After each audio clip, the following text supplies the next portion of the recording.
E aí pessoal, tudo bem com vocês? Sejam bem-vindos a mais um vídeo da série Revisões Aula Paraná. E nesse vídeo aqui estaremos fazendo a revisão da aula 3. Então, se vocês estiverem preparados, peguem seus cadernos e venham comigo para mais uma aula de física. Solta a vinheta!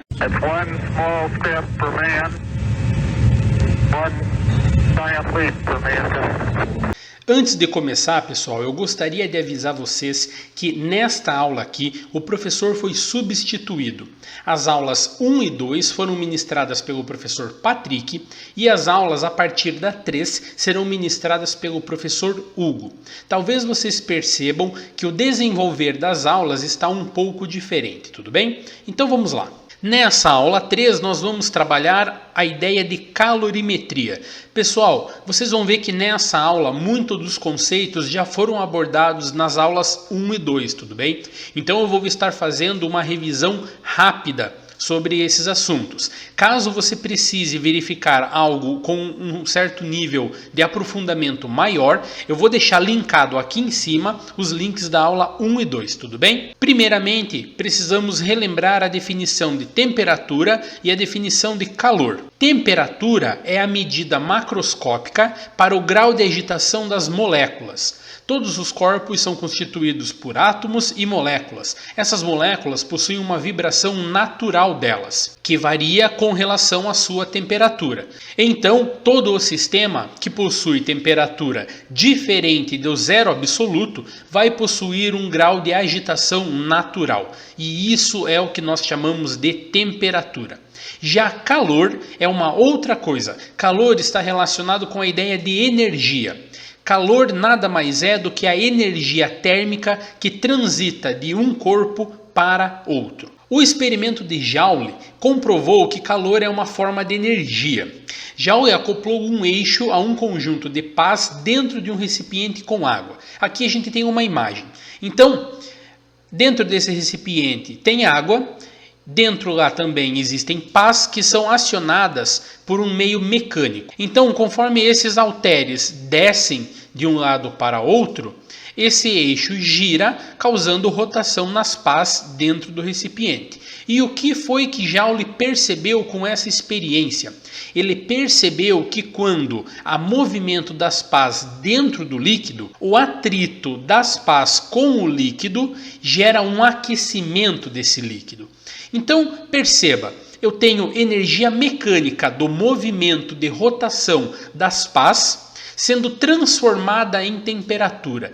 Isso significa que o meio pelo qual houve esse aquecimento foi um meio que também é considerado uma energia. Ou seja, para que exista um aquecimento da água em contato com pás que contém uma energia mecânica, é necessário um tipo de conversão de energia. Então temos aqui a certeza de que o calor que proporciona a variação de temperatura dos corpos é também um tipo de energia. Deste modo, fica evidente a ideia proposta por Lavoisier de que na natureza nada se cria, nada se perde, tudo se transforma. Aqui é reintroduzida então a ideia de calor específico.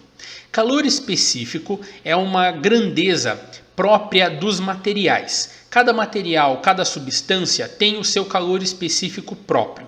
E o que seria ele? Bom, calor específico é a quantidade de calor necessária que uma certa porção de massa precisa para ter a sua temperatura variada em 1 grau Celsius.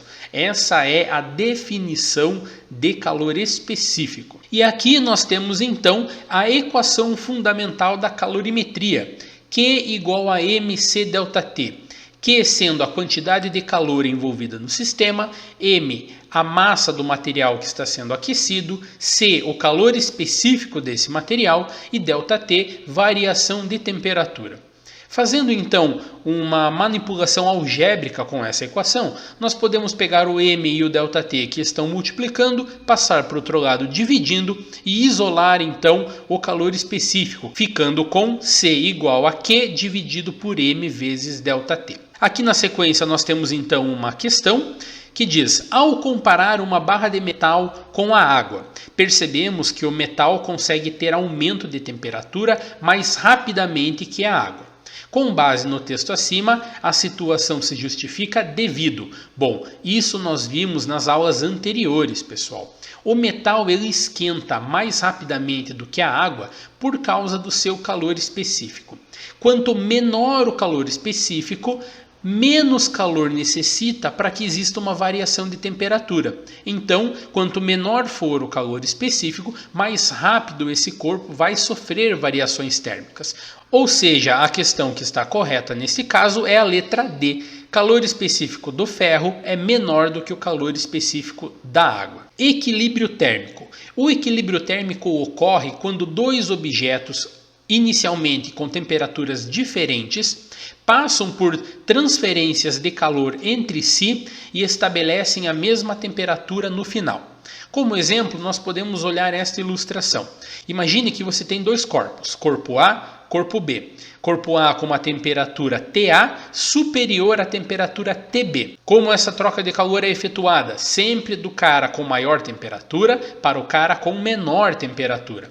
Então, após existir essa troca de calor entre si, eles atingirão o equilíbrio térmico, ou seja, eles atingirão a mesma temperatura. E aqui nós temos então a equação geral para trocas de calor, a equação geral para equilíbrio térmico. O interessante aqui é que se você tiver uma quantidade X de objetos com temperaturas inicialmente diferentes e colocar todos no mesmo sistema, o equilíbrio térmico se dará quando a temperatura final de todos esses objetos for a mesma. Então, se eu tenho três corpos envolvidos, corpo A, corpo B e corpo C, o equilíbrio térmico entre eles é dado quando a temperatura de A é igual à temperatura de B e é igual à temperatura de C. Tudo bem? Aqui na sequência vem então um exercício a respeito de equilíbrio térmico, onde nós precisaremos fazer a utilização da equação matemática. Como eu já venho dizendo para vocês, todos esses exercícios mais complicados eu vou trazer em um vídeo separadamente, onde eu vou estar explicando o passo a passo de como resolver essas questões, tudo bem? E por fim, temos a definição de zero absoluto.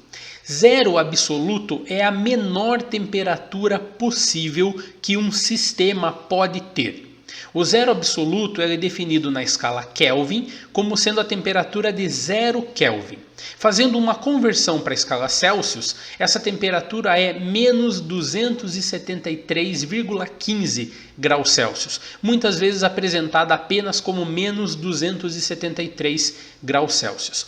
Quando essa temperatura é atingida, todo o movimento molecular, toda a agitação molecular, ela é interrompida, pessoal. Na sequência, o texto nos apresenta justamente essas coisas que eu comentei com vocês.